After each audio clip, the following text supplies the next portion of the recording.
নমস্কার বন্ধুরা, Bengali food জাংশনে আপনাদের সবাইকে আবারও একবার স্বাগত জানাই।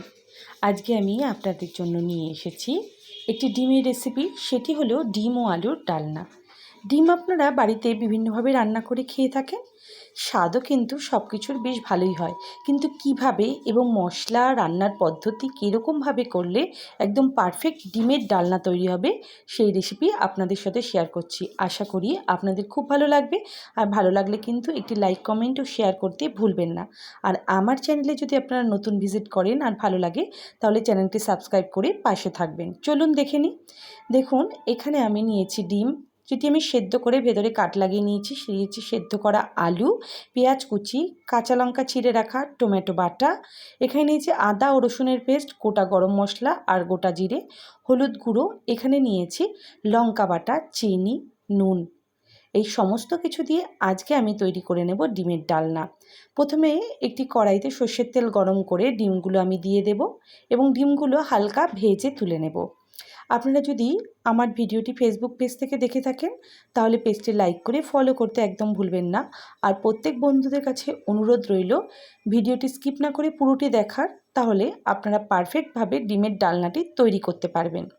ডিমের মধ্যে আমি সামান্য হলুদ, লবণ ও কাশ্মীরি লঙ্কা গুঁড়ো দিয়ে ডিমগুলো একটু লাল লাল করে ভেজে নিচ্ছি। অনেক সময় কি হয়, আমরা বাড়িতে বিভিন্নভাবে ডিম রান্না করি, কিন্তু পারফেক্ট স্বাদটি আসে না বা খেতে ভালো লাগে না। আজকে একটু অন্যরকমভাবেই আমি ডিমের ডালনাটা তৈরি করেছি। আপনারা একবার এরকমভাবে তৈরি করে দেখতে পারেন, সবার আশা করি ভালো লাগবে। ডিমগুলি ভেজে তুলে নিয়েছি, বেশি কিন্তু ভাজতে হবে না। এরপর আমি সেদ্ধ করে রাখা আলুগুলোও দিয়ে দিচ্ছি। আলুগুলো কিন্তু আমি আগে 40% মতো কুক করে নিয়েছিলাম ডিমের সাথে। এরপর সামান্য হলুদ লবণ দিয়েও আলুগুলো আমি ভেজে তুলে নিচ্ছি। ওই একই তেলে গোটা জিরে, তার মধ্যে দারচিনি, এলাচ ও লবঙ্গ আমি ফোড়নের জন্য দিয়ে দিলাম। ফোড়নটি ভালো করে নাড়াচাড়া করে নিয়ে একটু সুন্দর গন্ধ বেরোলে এর মধ্যে খুব সামান্য আমি চিনি দিয়ে দিলাম। এরপর যখন আমি পেঁয়াজটি ভাজবো, তাহলে পেঁয়াজের কালারটি খুব সুন্দর আসবে। কিন্তু আপনারা যদি ভেবে থাকেন মিষ্টি হবে, সেক্ষেত্রে কিন্তু মিষ্টি হবে না। এটি চিনির শুধুমাত্র রঙের জন্য দেওয়া।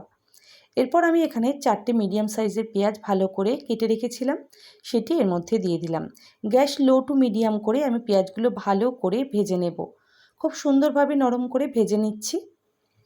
এরপর আমি এখানে দিয়ে দিচ্ছি টমেটো বাটা। টমেটো কুচি করার থেকে টমেটো বাটাটা দিলে গ্রেভিটা খুবই ভালো হবে। দিয়ে দিচ্ছি হাফ চামচ আদা বাটা ও হাফ চামচ রসুন বাটা। এরপর কয়েকটা কাঁচা লঙ্কা চিড়ে দিয়েছি আর দিয়েছি হাফ চামচ মতো পাকা লঙ্কা বাটা। যারা যেরকম ঝাল খাবেন সেই অনুযায়ী বা সেই পরিমাণ অনুযায়ী আপনারা সমস্ত কিছু ব্যবহার করবেন। আমি এখানে ডিমের পরিমাণ অনুযায়ী সমস্ত মশলা ব্যবহার করেছি। সব দিয়ে ভালো করে আরও একবার কষিয়ে নিচ্ছি। এখানে কিন্তু আমি 2টো টমেটো ভালো করে পেস্ট করে নিয়েছি। এরপর দিয়েছি হাফ চামচ জিরে, হাফ চামচ ধনে, হাফ চামচ কাশ্মীরি লঙ্কার গুঁড়ো ও হাফ চামচ হলুদ গুঁড়ো। সব দিয়ে মশলাটি আরও একবার ভালো করে কষিয়ে নিচ্ছি। দিয়ে দেব খুব সামান্য জল, যাতে মশলাটির তলায় পোড়া না লেগে যায়।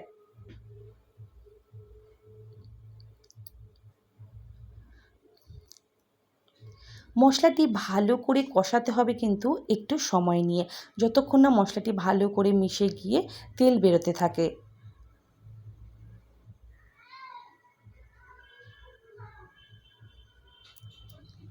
এরপর আমি এর মধ্যে দিচ্ছি এখন লবণ। আমি কিন্তু প্রথমে লবণটা দিইনি, এখন আমি লবণটা অ্যাড করে নিচ্ছি। এরপর লবণ দিয়ে ভালো করে আরও একবার নাড়াচাড়া করে দিলাম।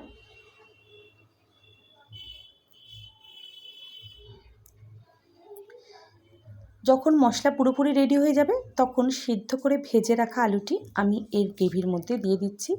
ভালো করে আমি নাড়াচাড়া করে নেব।